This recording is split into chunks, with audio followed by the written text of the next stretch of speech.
расман дуюм рақами рейтинги вазни 57 килограмми UFC Аскар Аскаров бо рекорди 13-0 зидди шашум рақами рейтинг Кай Кара Франс бо рекорди 23-9 рӯзи 27 март дар турнири UFC Fight Night. Ассалому алайкум дӯстон, хуш омадем ба шабакаи мо. дар навори имрӯза оиди тозатарин ва беҳтарин хабарҳо аз ҷаҳони ММА гап мезанем. дӯстон, аллакай чанд моҳ мешавад ки мо бо ширкати шифофармо ҳамкорӣ мекунем ва ба шумо низ тавсия медиҳем, чунки шумо аз ширкати шифофармо метавонед доруҳои гиёҳии оригиналро дастрас кунед.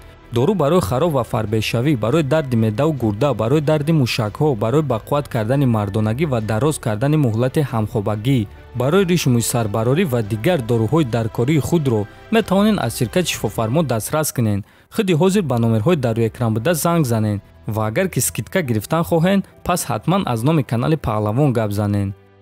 чемпиони пешинаи UFC дар вазни ним вазнин Ян Блахович оиди муҳорибаи навбатии худ зидди Александр Ракич фикроша баён кард. биён суханҳои ӯро гӯш мекунем. ман муҳорибаҳои Ракичро тамошо кардагиам ва стили ӯро медонам.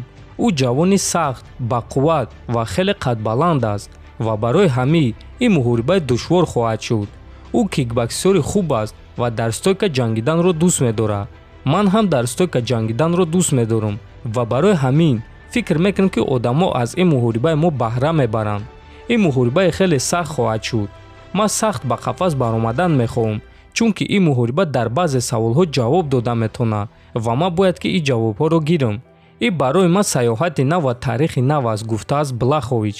хотиррасон мекунам ки муҳорибаи Ян Блахович бо рекорди 28-9 ва Александр Ракич бо рекорди 14-2 рӯзи 27 март муҳорибаи асосии турнири UFC Fight Night хоҳад шуд. президенти UFC Дана Вайт гуфт ки Конор Макгрегор пеш аз Ҷастин Гейҷ барои унвон намеҷангад. биён суханҳои Вайтро гӯш мекунем. мо дар аввал бояд бинем ки вазъияти вазни сабук чӣ гуна мешавад, аммо пеш аз ҳама мо бояд бинем ки муҳорибаи Чарлз Оливера ва Ҷастин Гейҷ чӣ гуна ба анҷом мерасад. баъди ин муҳориба мо аниқ карда метавонем ки довталаби навбатӣ дар вазни сабук кӣ шуда метавонад. ҳозир ман дар ҳамаи ин саволҳо ҷавоб надорам. бо мурури замон мо аниқ мекунем ки кӣ зидди кӣ меҷангад. дар ин вазн мо вариантҳои зиёд дорем ва бисёр корҳоро карда метавонем.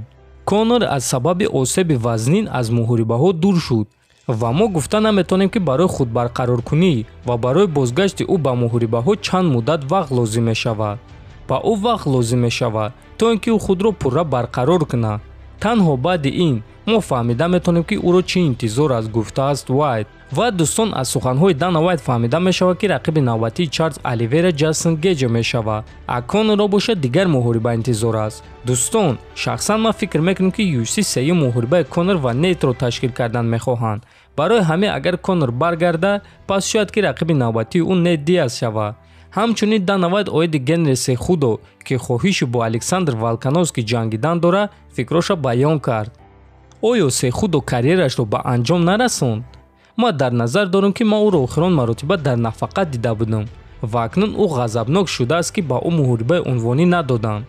ин кор дар дигар вазн маъно надорад. агар ӯ баргаштан хоҳад, пас бигзор ки ба вазни худ баргарда ва соҳиби камарбанд шавад ва баъд оиди ба дигар вазн баромадан гап зада мешавад.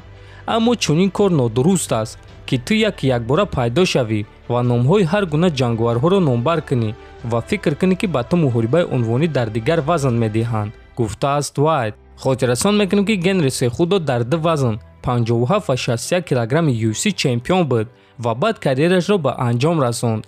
аммо ӯ чанд маротиба эълон кард ки барои сеюм камарбанд метавонад ки карьераи худро барқарор кунад ва ӯ чанд маротиба ба чемпиони вазни 66 килограмм Алекс Волкановский визов додааст. чемпиони пешинаи UFC дар вазни сабук Ҳабиб Нурмагомедов гуфт ки зид нест ки дар ташкилоти худ Eagle FC бо Тони Фергюсон ва Коди Гарбранд шартнома бандад. мо ният дорем ки дар амрико 8 ё 9 турнир гузаронем. шартнома бо Тони Фергюсон ё Коди Гарбранд ҳамаи кора шуданаш мумкин аст. Фергюсон ва Гарбранд айни замон ҷангварҳои UFC-анд, аммо карьераҳои онҳо дар UFC дар ҳолати на он қадар хуб қарор дорад. Фергюсон чемпиони пешинаи муваққатии UFC дар вазни сабук аст.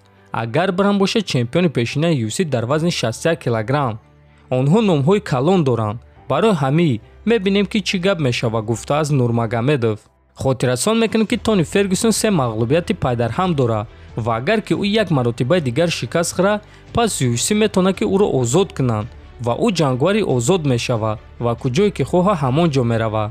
дӯстон, ба фикри шумо агар Тони Фергюсонро аз UFC ронанд, ӯ бо лигаи Ҳабиб шартнома мебандад ё не? метавонед фикротонро нависен, дар канал обуна шавен то боздид хонободу сарбаланд бошен.